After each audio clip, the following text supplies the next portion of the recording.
And I think this is where the church has to be awakened. Yeah. We have wanted to be embraced by our culture more than we've wanted to please the Father. Jesus. Our problem isn't the darkness in the hearts of the wicked. It's the indifference of the faithful. Come on now. When I read through the book of Acts, none of us would have traveled with Paul after our first trip. Because every city he goes into, there's a riot or a prison term or a beating, or it's a tough row to hoe. And the other reforming kings in the Hebrew Bible, you know, I'm always amazed when they find the book of the law. They're doing a remodel. You've remodeled studios, and they find the book of the law. They lost the Bible and didn't notice. Wow. That's a bad day. So they come and they say, look, we found the book, and they start to read it, and the king tears his clothes and weeps and says, my God, we're a long way away from that. And then they start describing what's there. On the Temple Mount, in proximity to the temple, they have shrines for prostitutes, which means the religious establishment's going, that's a pretty good idea. And if there's priests attached to it and practices attached to it, there's an income stream attached to it. So when the king says, we're not going to do that anymore, I promise you there was a division of opinion in the city amongst the powerful. But the way to reform was saying the way we've been going is destructive. And that is where the church is right now. We're getting ready for the return of the king. But to do that, the church has to be purified. We've been sloppy. We have been tolerating ungodliness and immorality because we wanted to be friends with the people who were powerful. We wanted their blessing. We didn't want to be left out of their parties. Now, I like to be included.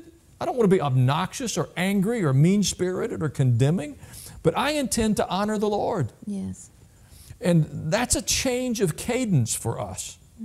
It's a little, I read the literature. I mean, I've spent decades in the church. I'm an advocate for the church. I'm not mad at it. I've given my life to the church. But we want to please the King. Yeah. And to do that, we have to stand for Him. In Isaiah, it says that truth has fallen in the streets. And I think that's about as good a description of where we are. We got to the place that you could put on your resume, I went to Harvard. And when somebody fact-checked it and you didn't go to Harvard, you go, oh, I misremembered. Well, now, I've been to a few universities. I remember where I went to school. Yeah. And we don't even blink at that anymore. Whether it's our political leader or a church leader. The truth, I never thought I would see in the United States of America a time when our primary media outlets deliver more propaganda than truth. Yeah. That's a startling thing. I've been saying to the people that I interact with for several weeks now, we have to watch with more attentiveness than we've ever watched before. And then we have to think. Because we didn't think, we just took whatever somebody said to us and we accepted it as his truth. We have to watch and we have to think, and then we have to make a decision. You know, you orient yourself and then you've got to make a decision, and then you have to act. And the church was content to say, I've said the sinner's prayer, I've been baptized, I'm not living in gross immorality, I'm not cheating on my wife, I'm not behaving in some blatantly ungodly way. So there's really nothing left for me to do. We had kind of this notion of our theology of personal salvation. We're the body of Christ.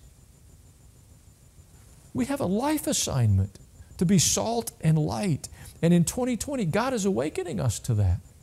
One of the most hopeful things to me was in this past election, more than 70 million people voted for a national platform that said abortion is not good. That we will stand up for a traditional view of family.